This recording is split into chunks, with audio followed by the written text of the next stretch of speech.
Everyone, नमस्ते सभी को। बहुत बहुत धन्यवाद आपका कि आप लोगों ने मेरे वीडियो पर इतना अच्छा रिस्पांस दिया। और हाँ, आप लोगों ने बहुत सारे अपने डाउट्स पूछे हैं, क्वेश्चन पूछे हैं। मैंने पिछला जो क्वेश्चन आंसर वीडियो बनाया है सीएचओ के ऊपर, तो उसमें आप लोगों ने बहुत सारे क्वेश्चन किए हैं और रिपीटेडली एक दो क्वेश्चंस है ना जो रिपीट कर रहे हैं बहुत सारे। फ्री थी तो मैंने सोचा कि मैं एक दो क्वेश्चंस के आंसर दे दूं। और कुछ लोगों का डाउट्स है कि प्रिपरेशन वगैरह कैसे की हूँ मैं और कैसे करते हैं, तो चलिए मैं आपके कुछ क्वेश्चंस के आंसर दे देती हूँ। डॉक्टर सुप्रीत जी का एक कमेंट है जो उन्होंने लिखा है कि मेरा एग्जाम हो जाएगा अप्रैल तक, रजिस्ट्रेशन भी हो जाएगा एंड वो फॉरेन जाना चाहते हैं क्योंकि उनका गवर्नमेंट जॉब में सिलेक्शन नहीं होगा वैसा उनको लग रहा है। देखिए सुप्रीत जी, मैं आपसे यही बोलना चाहूंगी कि कभी भी अपने खुद के लिए नेगेटिव चीजें नहीं बोली जाती, ठीक है। हम अपने बारे में जैसा सोचेंगे पॉजिटिव नेगेटिव, तो यूनिवर्स तक वो बातें जाती हैं और हमें रिटर्न में यूनिवर्स वही देता है जो हम खुद देते हैं, ठीक है। तो आप हमेशा पॉजिटिव रहिए, बल्कि ऐसा कभी नहीं सोचे कि आपका कोई एग्जाम में सिलेक्शन नहीं हो पाएगा, आप क्रैक नहीं कर पाएंगे, ऐसा बिल्कुल नहीं है। आप ये पॉजिटिव माइंडसेट के साथ रहिए कि आप कर सकते हैं। और एम्स नॉर्सेट वगैरह जो है, जिपमर है, वो तो बहुत बड़े बड़े एग्जाम्स है सेंट्रल गवर्नमेंट लेवल पे। ये सीएचओ मतलब इतना भी इजी नहीं है पर इतना भी टफ नहीं है कि आप ऐसा बोल रहे हैं कि आपका नहीं हो पाएगा। आप बस एकदम सिंपली 4 साल का कोर्स आप रिपीट कीजिए, आपका आसान तरीके से हो जाएगा। क्योंकि एकदम जो जनरल बेसिक क्वेश्चंस है ना नर्सिंग के, वही पूछे जाते हैं, तो आप ऐसा मत सोचिए। मैं उम्मीद करती हूँ कि आपके साथ सब अच्छा होगा, आपकी बहुत अच्छी जॉब लगेगी। Be positive always. Second comment है फोकस ड्रीमर यू। तो दीदी, मैं जीएनएम कर रही हूँ, मुझे सीएचओ की प्रिपरेशन करनी है, तो कुछ गाइडेंस चाहिए।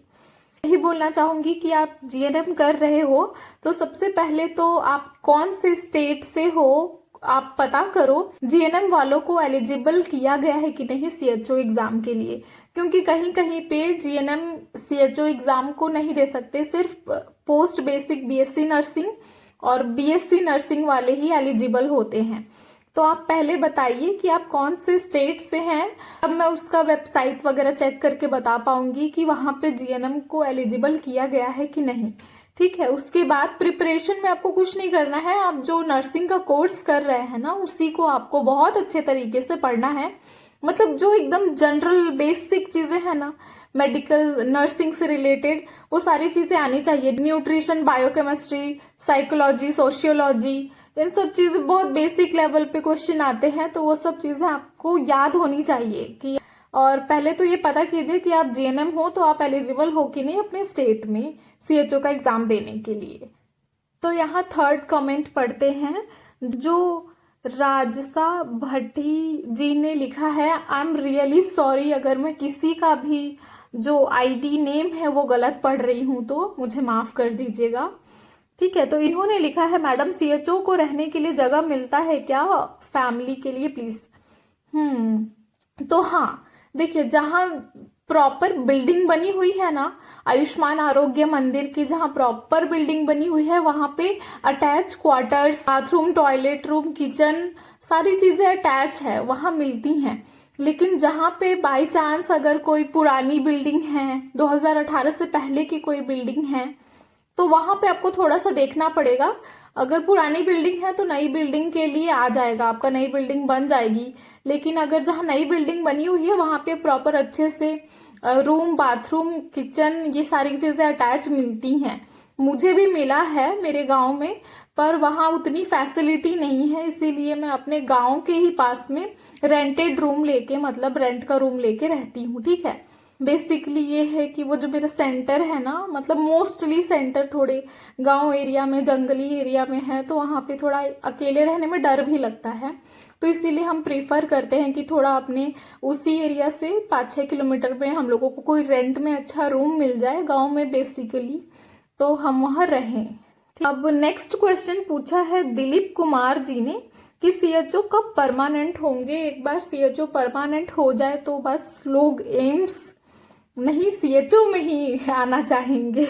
अब ये तो नहीं पता दिलीप कुमार जी। लेकिन हाँ, सीएचओ कब परमानेंट होंगे इसका एक फिक्स डेट वगैरह तो कोई नहीं बता सकता, क्योंकि एक संविदा नौकरी है, कॉन्ट्रैक्चुअल नौकरी है, ठीक है। लेकिन हाँ, इतना है, उम्मीद है। और कई सारे राज्यों में, जैसे मैंने पिछले प्रीवियस वीडियो में बताया है कि कई सारे राज्यों में प्रोसेस हो रहा है, ऑनगोइंग प्रोसेस ऑनगोइंग है कि परमानेंट करने का हो, चाहे टीएडीए हो, चाहे रेगुलराइजेशन हो, मतलब गांव हो, ट्रांसफर के लिए हो, हर चीज़ों में प्रोसेस सारी चीज़ें चल रही हैं। अभी भी बहुत पॉजिटिव उम्मीद के साथ है कि आने वाले कुछ सालों में इस पे हो जाएगा, कुछ ना कुछ तो होगा, ऐसा नहीं है कि नहीं होगा, ठीक है। नेक्स्ट क्वेश्चन किया है सोनू कुमार जी ने कि मैम प्लीज राजस्थान सीएचओ की सैलरी बताइए।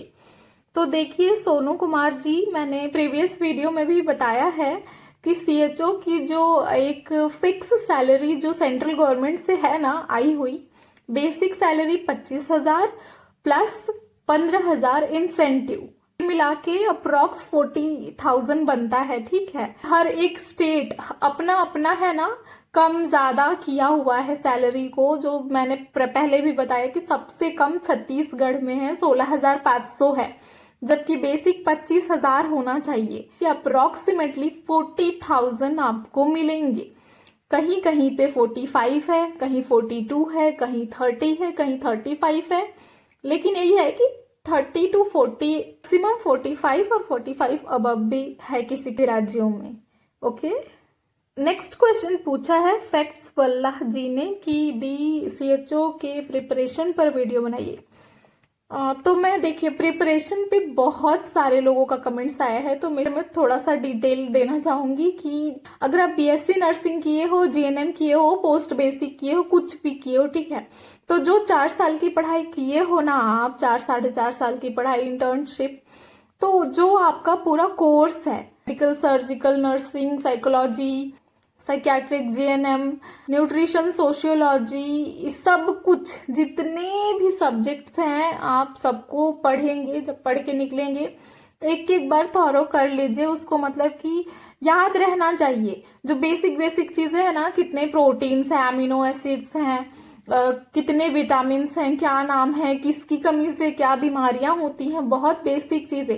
कम्युनिटी हेल्थ नर्सिंग किसको बोलते हैं, कि कम्युनिटी हेल्थ सेंटर में कितने पॉपुलेशन होते हैं, कम्युनिटी हेल्थ सेंटर में कितने लोग होते हैं, एक प्राइमरी हेल्थ सेंटर कितने पॉपुलेशन कवर करता है, एक सब सेंटर कितने पॉपुलेशन कवर करता है, ये सारी चीजें डिटेल में पहले से आपको नॉलेज होना चाहिए कि PSC में कौन कौन वर्कर रहता है, CSC में क्या वर्क रहता है। देखिए इस स्टेट में अलग अलग क्राइटेरिया होता होगा CHO की ज्वाइनिंग का, पर मैं जैसे आई हूँ, पहले हमारा एंट्रेंस एग्जाम हुआ था, कम्युनिटी हेल्थ ऑफिसर का एंट्रेंस एग्जाम दिए थे हम लोग। एग्जाम में हम पास हुए थे, पास करके मेरिट लिस्ट बना था। मेरिट लिस्ट में जो 800 लोग थे, जब 800 पोस्टिंग थी हमारी, 800 लोगों का पोस्ट निकला था हमारे स्टेट में, तो 800 लोग जो मेरिट में आए थे उन लोगों को CCHN कोर्स के लिए भेजा गया। सबको 6 महीने की ट्रेनिंग हुई हमारी, ठीक है, को certification of community health nurse उसका नाम है। इसकी ट्रेनिंग होगी आपकी 6 महीने, आपको पढ़ाया जाएगा, रिलेटेड वार्ड्स में ड्यूटी लगेंगे, है ना, आपको पूरा थॉरो सिखाया जाएगा कि कैसे कैसे आपको प्रिस्क्रिप्शन लिखना है, कैसे रिफर करना है, हर चीज उस ट्रेनिंग में सारी चीजें सिखाई जाती है कि एक CHO कम्युनिटी हेल्थ ऑफिसर क्या क्या काम करता है, सब चीज सिखाया जाएगा, ठीक है। वो ट्रेनिंग होगी, उसके बाद भी एक एग्जाम होता है। CHO का कोर्स करने के बाद भी 2 एग्जाम होते हैं, BNS 41, BNS 42 ऐसे एग्जाम होते हैं। उस एग्जाम में आप पास करेंगे, उसके बाद आपकी पोस्टिंग होगी। आई थिंक मेरी बातें आपको समझ में आ रही हैं। कहीं पे क्या है, हर जगह अलग अलग प्रोसेस से CHO की भर्ती हो रही है। कहीं कहीं पे डायरेक्ट फॉर्म भरवा के ले लेते हैं, कहीं कहीं भी फॉर्म के बाद एक एग्जाम देने के बाद ही ले लेते हैं, कहीं कहीं भी CCHN पूरा ट्रेनिंग करने के बाद होता है। तो यही प्रोसेस हुआ था मेरा छत्तीसगढ़ में, ठीक है। अब नेक्स्ट क्वेश्चन देखते हैं। तो उत्तर प्रदेश में